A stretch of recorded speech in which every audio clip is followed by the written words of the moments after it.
पोलिसच आरोपीचे साक्षीदार कधी होऊ शकतात? नमस्कार मित्रांनो, मी आपला वकील मित्र विशाल गावडे. चला तर मग कायद्याचं म्हणजेच तुमच्या फायद्याचं बोलूया.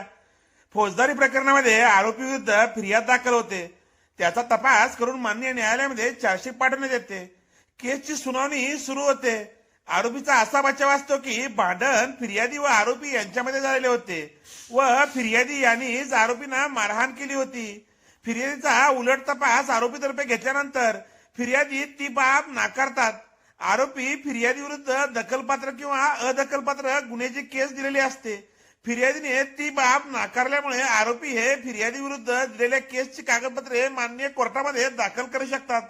तसेच अदखलपात्र गुन्हा असेल तर ठाणे अंमलदार यांना साक्षीदारासाठी बोलवून घेऊन एनसी सिद्ध करून घ्यावी लागतात.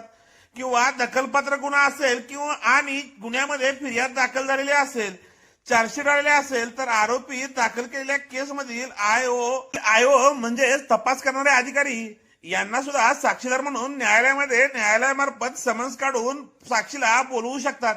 या सर्व गोष्टी आरोपीला फिर्यादी पक्षाचा संपूर्ण पुरावा झाल्यानंतर जेव्हा आरोपीला फिर्यादीच्या पुराव्याबाबत म्हणजेच काय आहे म्हणून मान्य न्यायालय विचारते त्यावेळी करता येतात.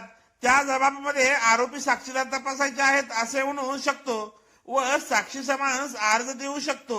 जेव्हा आरोपीचा साक्षीदार या साक्षी देण्यासाठी मान्य न्यायालयामध्ये येतात तेव्हा आरोपीचे वकील त्यांचा सरतपास घेतात व सरकारी वकील उलट तपास घेतात.